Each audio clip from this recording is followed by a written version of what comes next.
entre eux, les autres ne sont que des agresseurs et se demandent même ce qu'ils font là. Donc tous ces éléments rajoutés ont permis d'arrêter l'avancée. Alors, il y a des petits villages qui continuent à tomber ici et là, mais c'est millimétrique, mais ça ressemble assez à Verdun.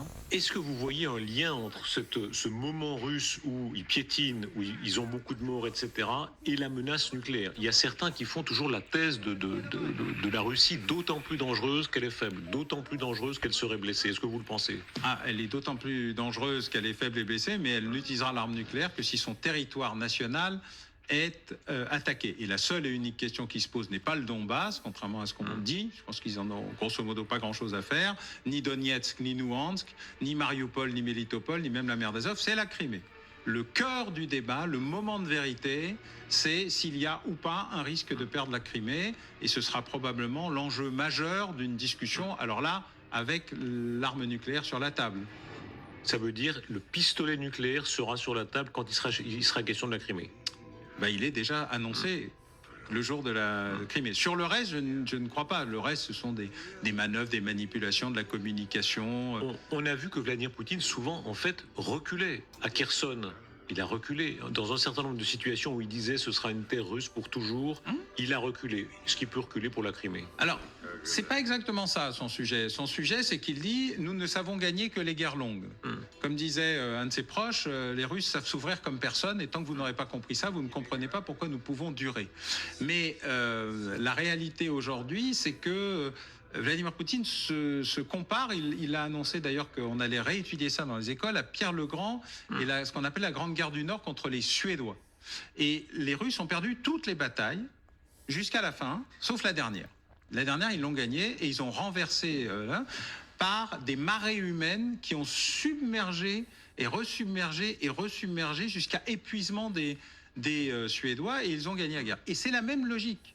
Ça s'appelle bataille de Poltava, et c'est un événement dans l'histoire doctrinale et stratégique russe. Donc je crois qu'on est plus dans une idée que à la fin il va gagner parce que il va épuiser l'adversaire, et sa grande surprise, c'est que l'Occident est moins faible qu'il ne le pensait, plus résilient qu'il ne le croyait, et surtout il s'est rendu compte que les Ukrainiens étaient comme eux, c'est-à-dire qu'ils étaient capables de résister longtemps, et que le temps en fait n'était pas l'allié de Vladimir Poutine, mais peut-être l'allié du gouvernement de M. Zelensky. Parlons-en des Suédois, les Finlandais, les Norvégiens, les Danois, qui mettent en place une défense aérienne commune. C'est 250 avions de combat pour dissuader la Russie.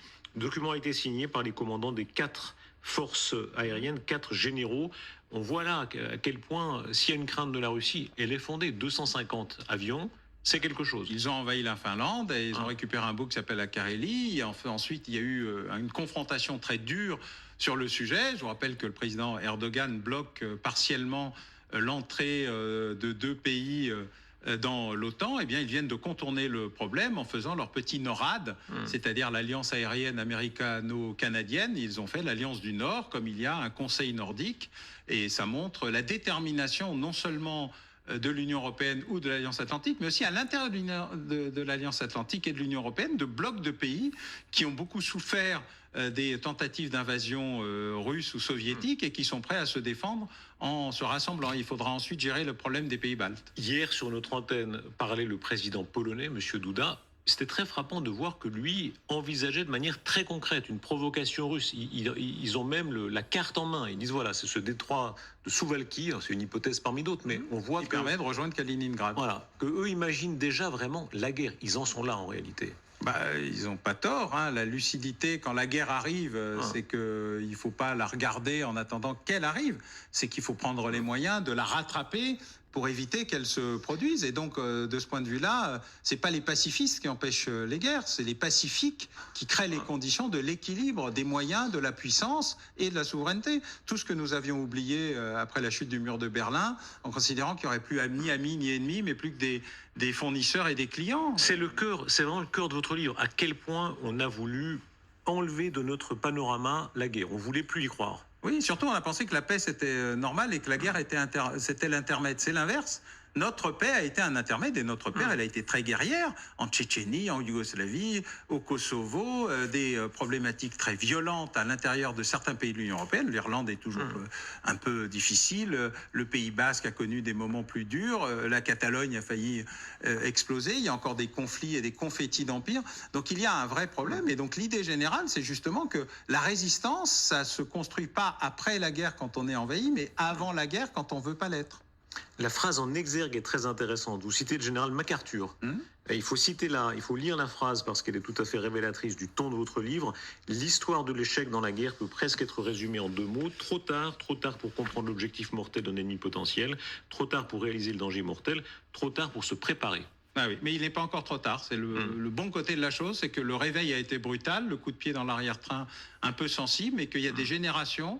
Et moi, je compte beaucoup aux générations de jeunes, justement, qui sont mobilisés pour des tas de sujets, pour des bonnes et de mauvaises raisons, avec des bonnes et des mauvaises méthodes. Mais la démonstration par l'Ukraine, c'est que c'est cette jeunesse-là qui a fait la résistance et qui a retrouvé qui a créé une nation en armes face à une invasion, alors qu'on pensait que la nation en question n'existait pas. Est-ce que cette jeunesse-là, elle est disponible en France comme ailleurs. Est-ce que pour nous, Européens de l'Ouest, il n'est pas trop tard quand on voit à quel point, par exemple, si demain les Chinois envahissaient Taïwan, on sait très bien que les seuls en mesure de réagir seraient les Américains. C'est vrai, mais ça n'a jamais été notre sujet. Taïwan n'a jamais été dans la sphère d'influence. Voilà. Par contre, il y a un pays qui près de nous. Il y a un pays qui vient de submerger la Chine, qui s'appelle l'Inde. Les Ukrainiens vous disent, si les Américains n'étaient pas là, l'Ukraine serait tombée. Déjà. C'est vrai.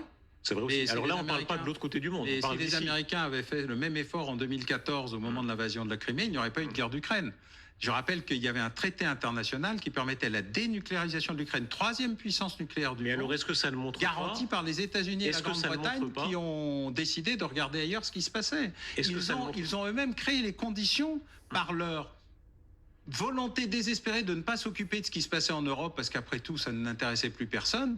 D'un conflit à venir. Vous voyez, chaque fois qu'il s'est produit un événement, il y a eu un dialogue. Et chaque fois, nous n'avons ni écouté, ni entendu, ni exprimé quelque chose aux Russes. Et c'était le cas normalement, parce que tout le monde parle du Munich 2007 de Vladimir Poutine, mais en 2008, le même Poutine, il est invité au sommet de l'OTAN. Et il explique tout ce qui va se passer, les conditions dans lesquelles il faudrait qu'on discute, les problématiques qui existent, les accords potentiels et les désaccords potentiels.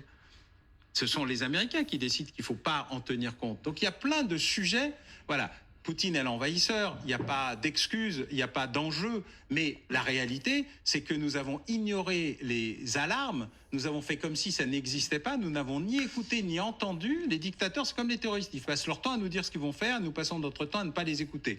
Sans revenir à Mein Kampf, la réduction à Hitler-Homme à les limites de l'exercice, on sait que quand ils nous disent qu'ils vont faire quelque chose, c'est qu'ils ont envie de le faire et qu'on devrait leur expliquer qu'il ne faut pas le faire. Or, nous, on fait comme si ça n'allait pas arriver et qu'en fait, c'est pour la galerie. Ça n'est pas vrai. Ils font ce qu'ils disent. Ils disent ce qu'ils font. Est-ce que l'Europe a changé? On voit que les Américains sont une très grande puissance guerrière, les Chinois de plus en plus. On va en parler. Christine O'Krent va nous rejoindre sur ce plateau dans quelques instants.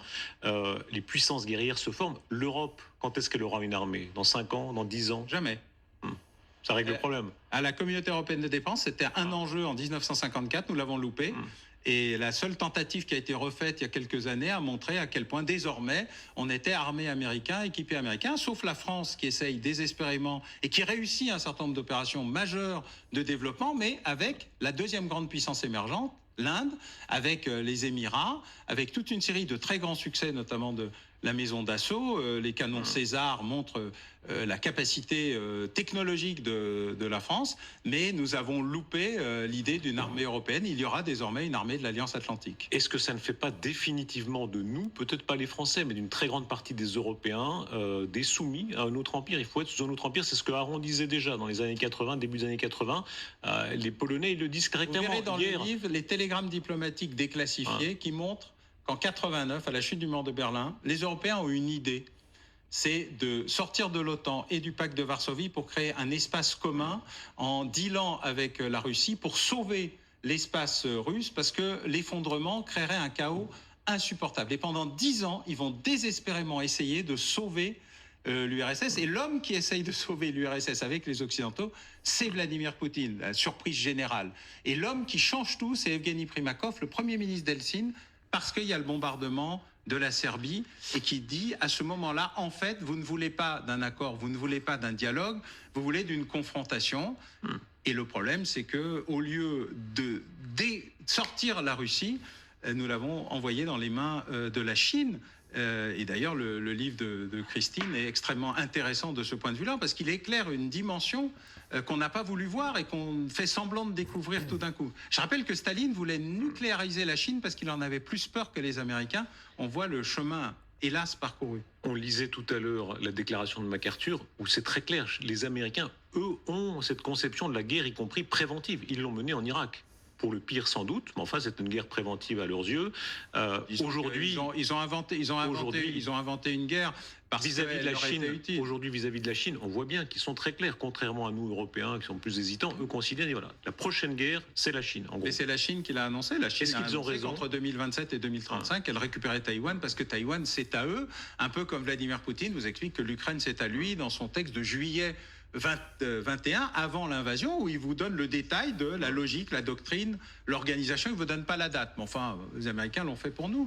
Non, il y a un enjeu, effectivement. La Chine est un empire qui s'est réveillé, qui est en capacité de se développer, qui mène des opérations extrêmement brutales contre ses voisins, l'Inde, le Vietnam, qui s'implante durablement au Cambodge, qui est une puissance et un empire économique, et qui est en train de devenir un véritable empire militaire à égalité, voire même en plein développement, puisque sa modernisation de son arsenal nucléaire, vous le verrez aussi dans le livre, son arsenal spatial, dans quelques mois, il n'y aura plus qu'une seule station spatiale autour de la Terre, et ça sera la station chinoise. Donc il y a toute une série d'éléments qu'on ne regarde pas, qu'on ignore, qu'on feint de... Voilà, on imagine, mais non, à la fin, le commerce prendra le dessus. Ça n'est pas vrai, le commerce est ce qui accompagne la guerre.